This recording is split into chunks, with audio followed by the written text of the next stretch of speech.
When I was starting out, I didn't know much. I didn't know what I wanted to do with my life. I didn't know what job I wanted to have. I didn't even know how I was going to pay the bills. But one thing I was sure of was that I was different than my brother and my sister. I had an elder brother and a younger sister, and looking at them, I knew I could never be like them. I knew I could never excel at math and science like my brother did. I knew I could never have the same kind of physical self-discipline that my sister had and used to become a ballet dancer. Instead, I knew that I had different strengths, different talents. And although I was confused about a whole lot of stuff, I was just sure that the world was going to wait for me until one day I would pop out of school and get to make my unique mark on the world. And I bet you feel that way. I mean, think back to when you were in school. You knew that in school there were certain subjects that you were drawn to, certain subjects that just grabbed your attention and wouldn't let it go, certain classes where time whipped by and before you even knew it, the bell had rung and, although you wouldn't have admitted it, you kind of wanted the class to happen all over again. And if you didn't like school, then maybe there were certain situations you were drawn to, or certain people you wanted to be around, or certain times when you just knew you were at your best. And you wouldn't call those strengths, not yet anyway, but even back then you knew you had something. You knew you had something special. And now you're holding out hope that your life, your work, your job is going to give you a chance to show everyone what that special thing is. And I've studied over the years thousands of successful people, and if you look at the world through their eyes, work can be a great place. It can be a place where you have a chance to be challenged in just the way that you like to be challenged. It can be a place where people recognize you for what you do well and then push you to get better at it. It can be a place where you get to make the kind of difference that only you can make. But I've learned something else. I've learned that only 2 out of 10 people actually get a chance to have a life like that. I've learned that only 2 out of 10 people get to play to their strengths at work most of the time. Now, the most successful people do, but only 2 out of 10 people get to experience that success. And the needle isn't moving.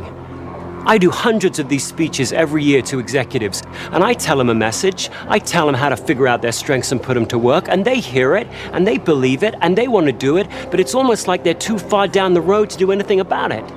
They've got mortgages to pay, and they've got bills to think about, and they've got a growing family, and they've got a career, and they've got promotions, and it's almost like life has pushed them too far down the road now, and now they don't feel like they can make a choice. Well, you'll find that. You'll find that life gets really heavy really quickly, and the longer you wait, the heavier it gets, and if you're not really careful, you're going to wind up living some second-rate version of somebody else's life. You're going to wind up in a job where you're not engaged. A job where you're just marking time, where you're just putting in the hours until the weekend comes around. A job where you're not engaged and excited, but a job where you're bored, where you're drained, where you're burned out, where you're trapped. And when that happens, you can blame someone else. You can blame your teachers or your parents or your boss or fate. You can blame someone else, but the responsibility doesn't lie there. It lies with you. It lies with what you choose to do. So the question you got to get your head around right now, is how do you avoid that future? How do you avoid becoming one of the 8 out of 10 that don't play to their strengths? How do you get to build the kind of life where you are playing to your strengths in life most of the time? How do you build that life? How do you build that kind of success? What do you need to know? And what do you need to do before it's too late? Well, here are 3 myths that are going to hold you back.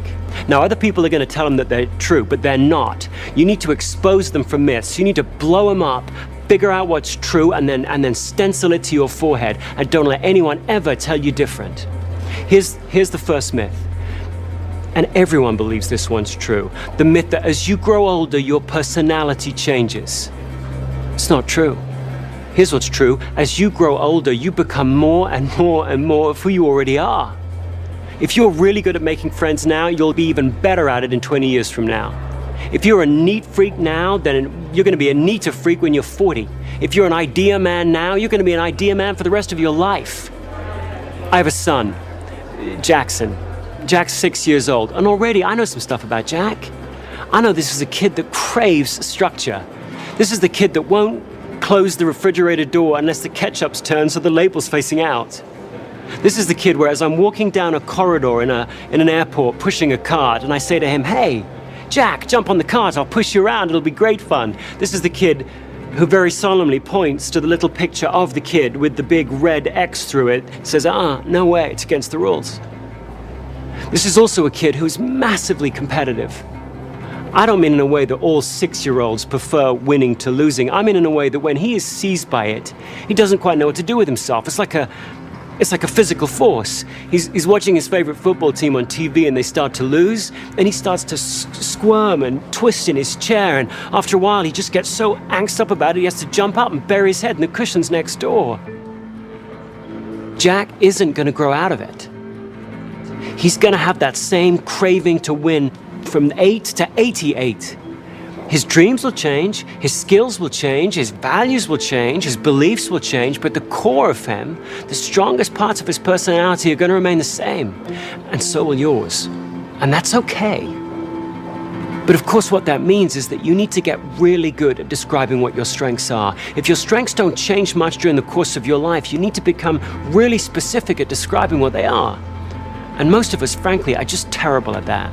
You ask people in job interviews, what are your strengths? And people dance around and around that question and end up with vague, bland answers like, I'm good with people. I like making things happen. I'm a numbers guy. Well, no one's going to be impressed with that.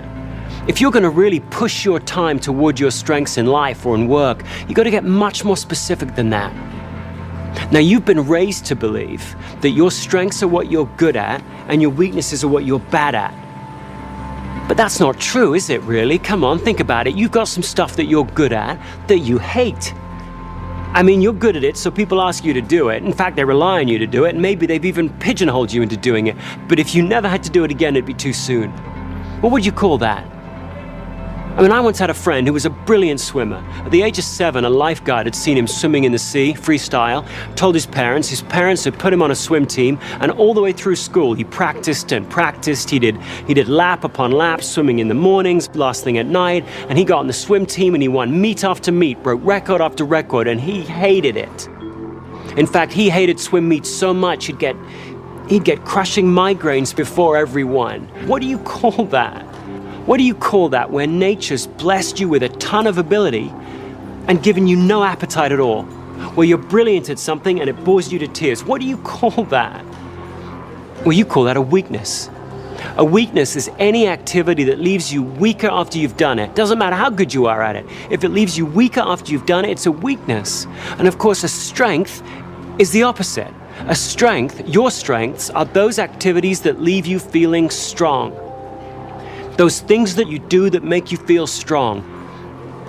You need to pay incredibly close attention to how you feel before, during, and after an activity, because your feelings will give you a clue to what your strengths are. If before you do an activity, you actually find yourself looking forward to it, it's a strength. If while you're doing it, you find that you're in the zone, time flies by, you can totally concentrate, it's a strength. If after you're done with it, you feel fulfilled, it's a strength. Not fulfilled as in, thank goodness that's over, but fulfilled as in jazzed or jacked up. That's a strength.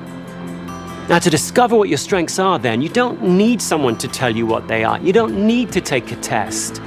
You can find out what your strengths are in a regular week of life. Here's what you should do. Just try this. Take a pad around with you for a week, and anytime you find yourself actually looking forward to doing something, doesn't matter what it is, anytime you find yourself actually looking forward to doing something, scribble it down. Anytime when you're doing something, you find yourself just really in the zone, stop for a minute, scribble it down. Anytime when you're done with something, you feel jacked up and enthused, scribble it down. Don't wait until the end of the day. Don't wait until the end of the week and try and recreate it. You'll end up being way too vague. Do it in the moment. And don't write stuff down that other people are doing to you. Don't write down, I felt strong when my manager praised me. That's the manager doing it to you. Write down stuff you're doing. Don't judge it, just write it down. Verbs, stuff you're doing. I felt strong when I helped my mom understand that point I was trying to make. I felt strong when I cleaned up my room. I felt strong when I was retiling the bathroom. Doesn't really matter what it was. Just write it down. If you feel strong before, during, and after it, scribble it down. And then at the end of the week, what you'll find is you'll have a long list of activities. Well, scan that list and pick the 3 that really leap out at you. Those are your strengths. And then when people ask you about your strengths in job interviews or in the work situation, or when you're trying to think about what you're going to do with your life, look at those 3 activities, talk about those 3 activities, use phrases like, I'm at my best when, or I feel strong when, and then describe exactly what you wrote down. Be specific, be vivid. Now, other people are going to try and tell you that they know your strengths better than you do. Your parents, your teachers, your managers, but they don't. They may know how to judge your performance better than you, but you know better than anyone else what intrigues you and what doesn't, what you're really interested in and what bores you, what strengthens you and what weakens you. You know that better than anyone else, and those are your true strengths. So learn how to describe them, own them, because those strengths are going to be what drives your performance. Now, the second myth that people are going to try and drag you off course with, and gosh, everyone believes this one, is they'll tell you, look, if you want to grow, if you want to get ahead in life, if you want to get promoted, you can't rely on your strengths. In fact, you've got to figure out what you're not good at and really work at getting better at it. And this starts really early in school, doesn't it? You came back home with 2 A's, a C, and an F, and everyone, your parents, your teachers, they focused on the F, didn't they? You were really good at English and bad at maths, and you got remedial maths. And this continues at work. It will. You'll go to your first performance review, and it'll be 2 minutes on what you did well, and then they'll really drill down into what you need to work on. And what you'll need to work on are your weaknesses. If you're not careful, your whole career is going to be one long remedial math class. Now, the point here isn't that you can ignore your weaknesses at work. You can't do that any more than you can ignore the F in school. The point is that you shouldn't be working on your weaknesses. You're not going to grow most in the areas where you're weakest. You should be working on your strengths. That's one of the truths that's so important for you to remember. You're going to grow most, learn the most, develop the most, be challenged the most, bounce back fastest when you're working on your strengths. If you want to know a truth, know this one. Always be working on your strengths. If you want to succeed in life, you've got to deliberately push your time toward where you have some unfair advantage over everybody else. That means each week, you ought to have a strong, weak plan. Each week, you got to have a strong, weak plan. That's not complicated. That just means that each week you're going to have 2 things, just 2 things you're going to do each week to push your time toward your strengths and away from your weaknesses. Just 2 things you're going to do every week for the rest of your life. Think about the most successful people you know. Just for a minute, just think about the most effective people you know. Just get them in mind. Just visualize them. Don't they seem to spend an awful lot of time doing activities that really jazz them, that energize them? And you look at them and you go, you lucky devil. You lucky devil. How'd you find a job like that? How'd you find a life like that? How'd you find a job that fit you so perfectly? But of course, they didn't find it, did they? They built it. Each week, every week, they deliberately pushed their time toward those things that energized them and away from those that didn't. Each week, they pushed and pushed until gradually they tilted the floor until the best of their job became most of their job. Well, you should do the same. Each week, volunteer your strengths to your team in some way. Each week, show your team how your strengths can help the team achieve its goals. Each week, deliberately learn some new skill, some new technique, some new trick that will help you put your strengths to work.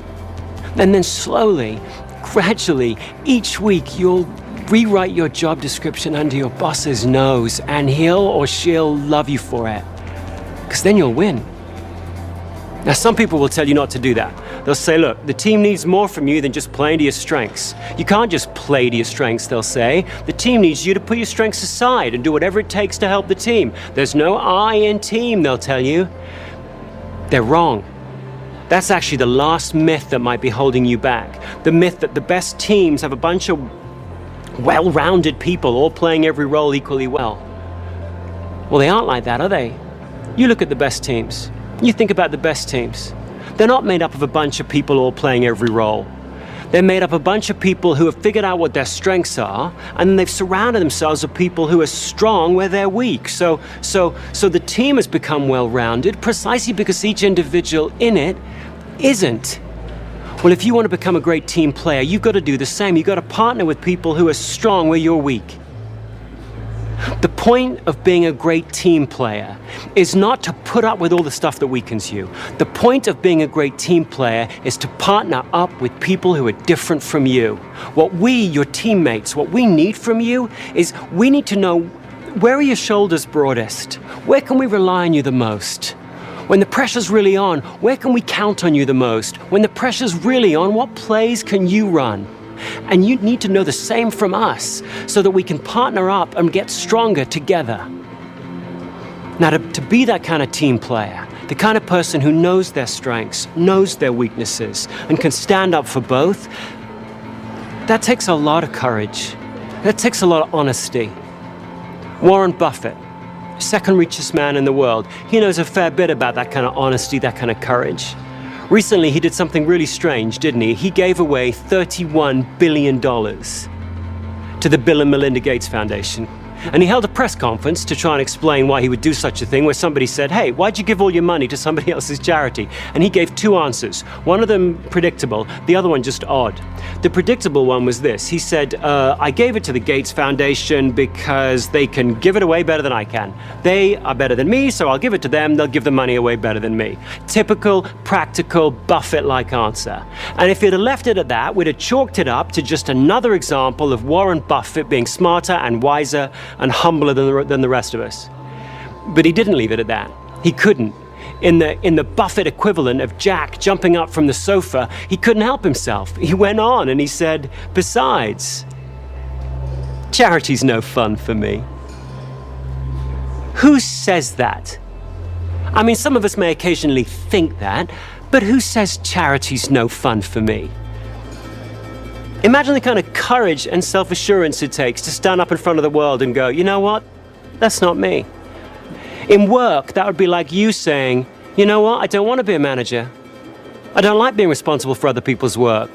When everyone's telling you that to get ahead, you should want that you should want that job, that you should want to be promoted, it takes a strong person to be able to stand up and go, you know what? That's just not me.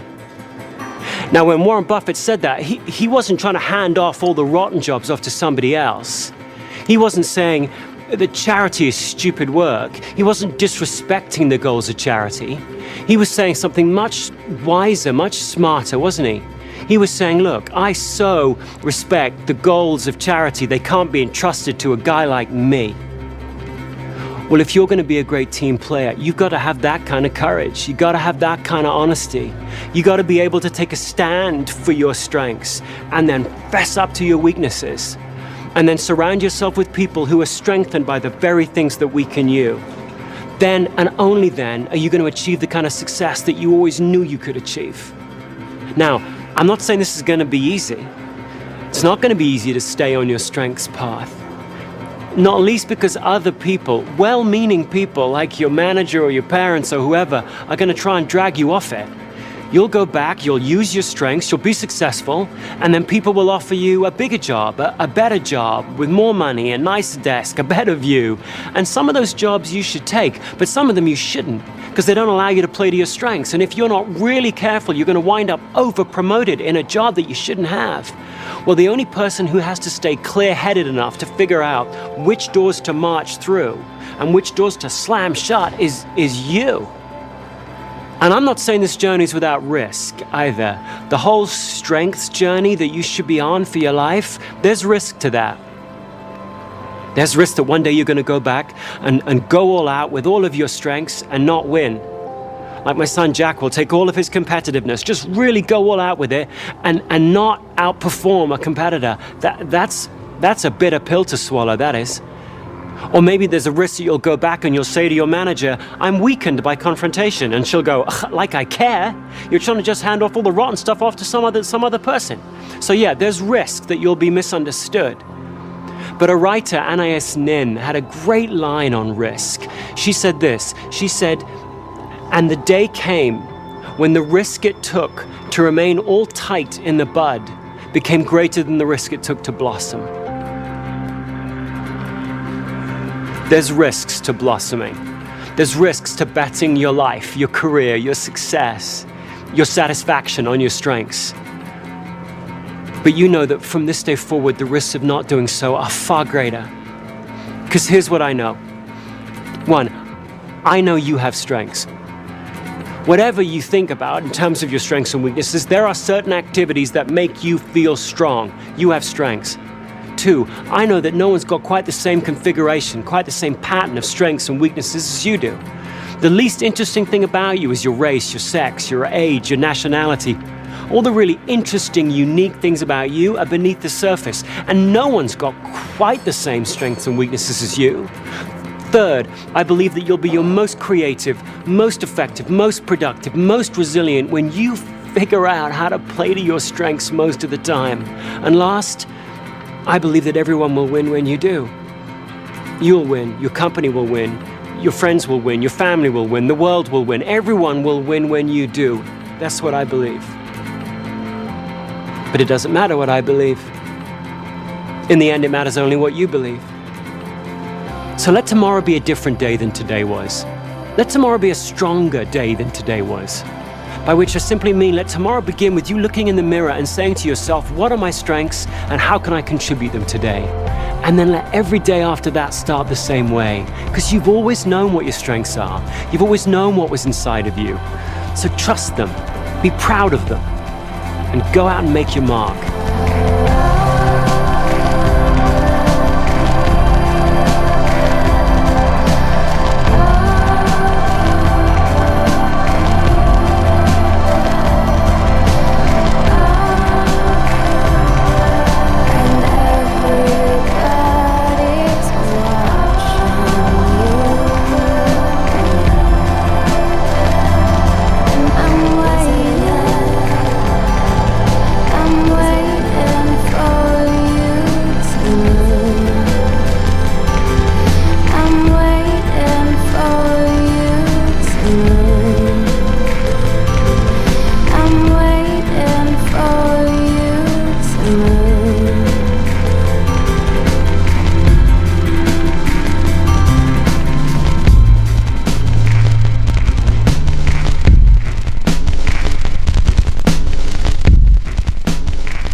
And how do you talk to your manager about your weaknesses? I mean, in most working places that I've been into, you're not supposed to have any weaknesses. By the time you get to any level of responsibility at all, you're supposed to be well nigh perfect. I mean, imagine walking into your manager's office and going, I don't have a strategic bone in my body. No, just strategy, surgically removed at birth for me. I can ask lots of what-if questions, I just don't have any answers. Or how about walking in and going, no, I'm just not a visionary. Can't see anything beyond around what's the next corner. Sorry, functionally blind beyond that area. I mean, who says that? Who says that? It sounds like you're like a First World War soldier going up to your captain and saying, I'm not really a go up over the trench kind of a soldier. I'm more of a stay at home, clean up the trench. You guys go up over the trench, I'll come back, it'll be spotless. I mean, come on. Who says that these days? And yet you've got to have the conversations. You've got to be able to talk to your manager about what weakens you. If for no other reason, then he or she's got to figure out how to cast you in the right roles. If you're going to manage around your weaknesses, you've got to talk to someone about it. You've got to talk to your manager about it. How do you do that? Well, here are two suggestions. First, don't say, this is a weakness of mine. Say, this is where my productivity is going to be lowest. In this area here, with this activity here, you're going to see less persistence from me, less creativity from me, less resilience from me. I'm not saying that to whinge, I'm just saying that to tell you. Second, have a couple of things that you think that you can do about it. If you're weakened by long meetings, say, and I figured out, here's a really nifty way to shorten this meeting up, what do you think? If you're weakened by doing the PowerPoint presentations and you're drained by it, have a solution or a suggestion as to who might come in and do that with you, or something, some action that can be taken so that you don't come across as someone walking in and whining all over your manager as though he or she should jump to it and try and make your world perfect. Your manager's job isn't to make your world perfect. Your manager's job is to drive performance with you. But to do that, they will need to have you take the responsibility for coming in and saying, hey, in these activities over here, these are where I am least productive, least effective, least creative. So long as you can phrase it that way, and so long as you can come up with a couple of things you think you can do right now to mitigate it, that's going to be a much more productive conversation. Try it.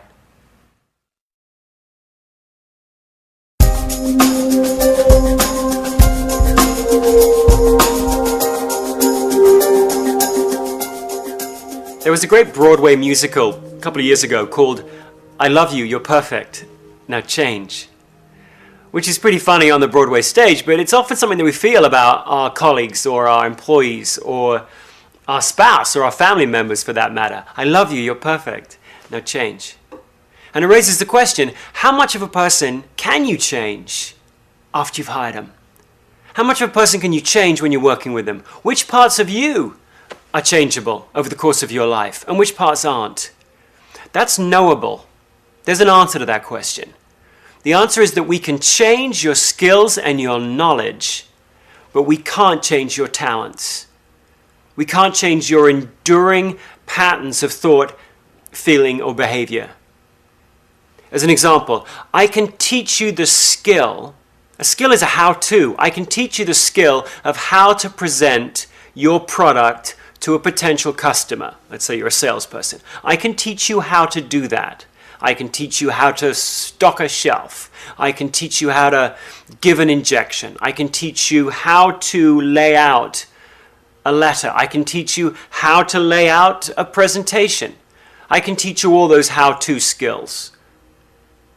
The other thing we can change about you is your knowledge. I can change what you know about the competitive landscape out there. I can teach you what you know about the product that you're presenting or that you represent. I can teach you what you know from experience. So over time, your experience can change. I can teach you what you know about yourself. I can change your self-awareness. And I can change your values, which are part of knowledge. It's part of what you think to be important, what you know to be valuable in life. Clearly, over the course of your life, your values change. Your values at 15, what you think is totally important at 15 is not the same as what you think is totally important as 85. So I can change your values. Skills and knowledge, those can change. Your talents, your enduring patterns of thought, feeling, and behavior, those are enduring by very definition. So if you're competitive, if you're one of those people that instinctively compares what you're doing against somebody else, that loves pitting yourself against a peer on a level playing field and winning, you just get jazzed by that, I can't bleed that out of you. I can't berate that out of you. I can't make you ever believe that losing means nothing. I can't make you ever believe that it's not whether you win or lose, it's how you play the game. You'll never believe that if you're a competitor. If you're empathetic, if you're deeply empathetic and you feel the emotions of those around you, I can't change that in you. Flip that around. If you're not very empathetic at all, if you're one of those people who could be someone's best friend and never know it, then I can help you get a little better. I can teach you that empathy exists.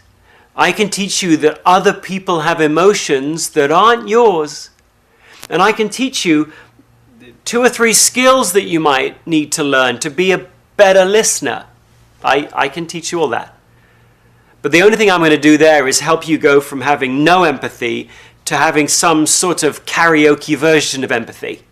I can help you get a little better.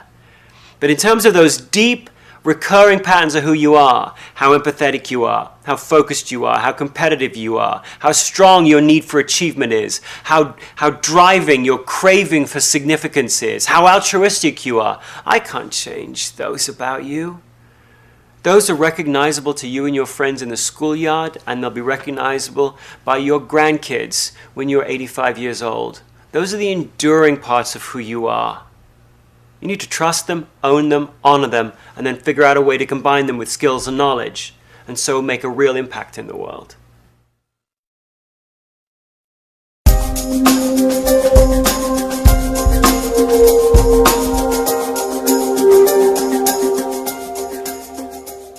People often ask, where do passions fit into strengths? How does passion fit into focusing on your strengths in life? Well, passions are the building blocks. Passions are the building blocks of your strengths, but passions by themselves are relatively meaningless.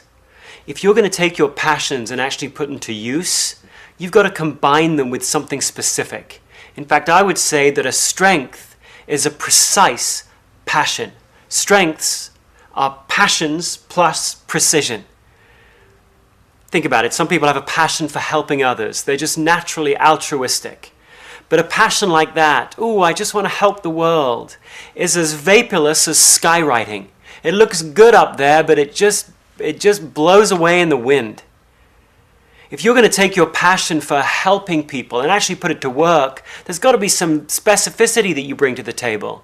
You could take your passion for helping others and turn it into the discipline and the specific activities of being an ER nurse and working in the frenzied triage environment of a trauma unit.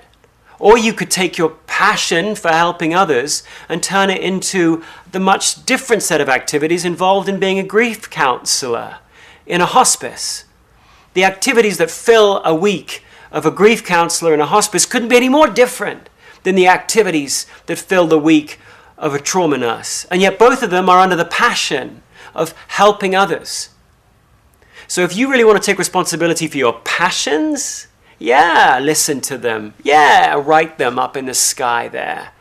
But then over the course of your life, it's your responsibility to bring them down to earth and put some specificity, some specific actions, some specific activities to those passions of yours. Early on in life, I discovered that I had a passion for asking questions.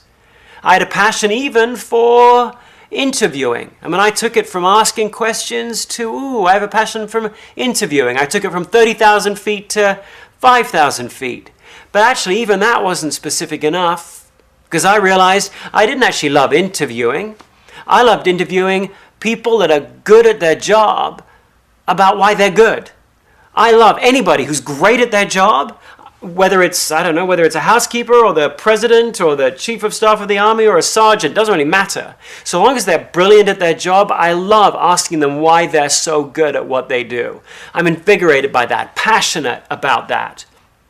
But I'm not passionate about interviewing somebody who's good at their job about their political beliefs. I'm not passionate about interviewing someone who's bad at their job to help them get better. Sometimes I wish I was. Sometimes I wish I was passionate about helping someone who was struggling at their job to improve. But for no good reason that I can see, I'm not really. I'm only really passionate and invigorated by talking to people that excel, to explore why they excel. I've taken that 10,000-foot skywriting of asking questions and having a passion for that, and I've turned it into a specific set of activities that I can build my life around. If you want to live a strengths-based life, you've got to do the same with your passions. Take them out of the sky and bring them down to earth.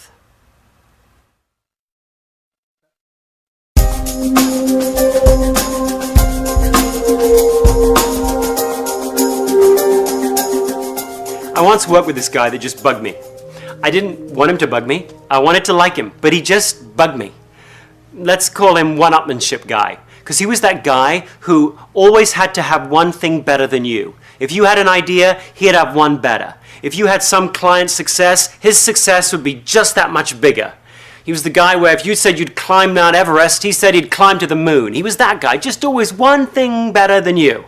And I wanted to like him, but I would look at him and I would go, I wouldn't say this out loud, but I would think to myself, you deplete me. You deplete me.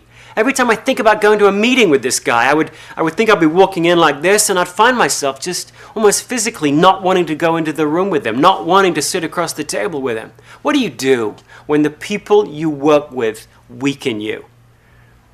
Well, here are 4 strategies you might want to think of. First, stop being around them. I know, sometimes you can't avoid them, but you can probably do something to avoid being around them. And sometimes a legitimate strategy to use for a bad relationship is to get out of it. So can you, first of all, stop being in situations where you're in close proximity with that person? Second, can you team up with someone that softens his rough edges?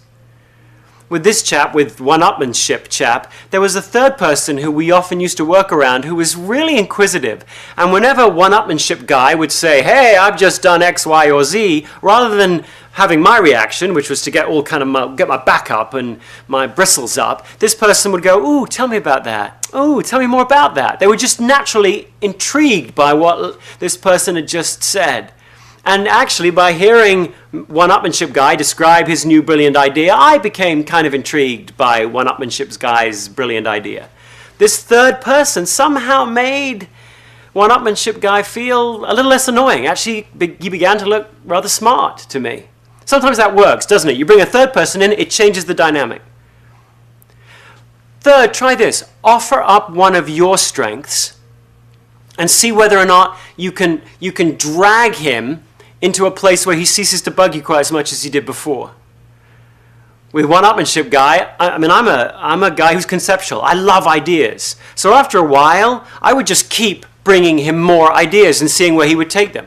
I almost took it as a little competition with myself to keep seeing, in every meeting I was with him, could he really one-up every new idea, every new initiative, every new thought, every new action I could bring to the meeting. So in a weird way, he was motivating to me to keep offering up my idea strength, my innovation strength, my conceptual strength, and just see what he did with it. And frankly, sometimes he had some pretty darn good ways to take an idea of mine and take it up to a new level.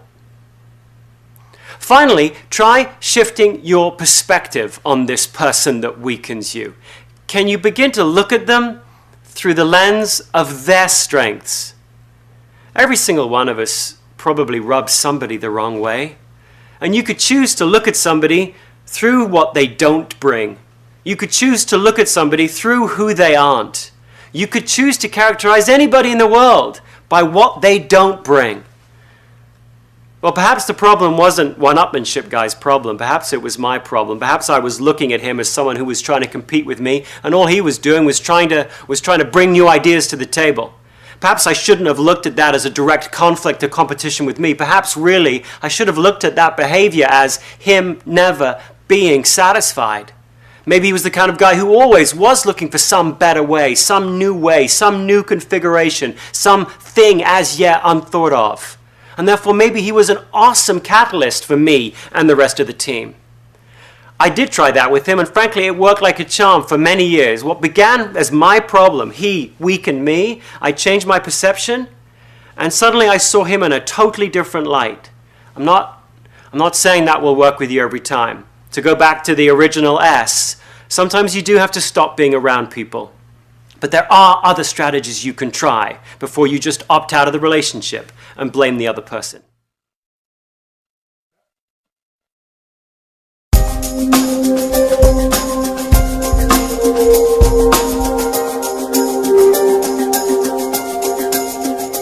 It's hard to talk about your strengths with your manager, isn't it? Because half the time it sounds like you're boasting. It sounds like you're walking in and bragging that, hey, I'm good at activating projects with clients, or hey, I'm good at analyzing data.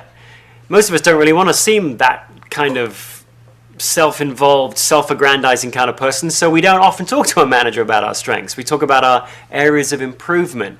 But you should be talking to your manager about your strengths. You should be volunteering your strengths. And so you need to find a simple way to do that that doesn't make you look like a braggart. Here's the best way to do it. Frame it as, here's a couple of things that I can do, a couple of tangible things that I can do to help us reach our objective. Tie your strength, what strengthens you, to the activity and then to the goal that you all have as a team. The more clearly you can make that link, that what you're saying is, how can I make a bigger contribution to driving this goal? That's what the manager wants to hear. The manager wants to hear that you've got more to offer, that you've got more to bring. The manager wants to hear, where are your shoulders going to be broadest? Where will you be most resilient? Well, you have the answer to that.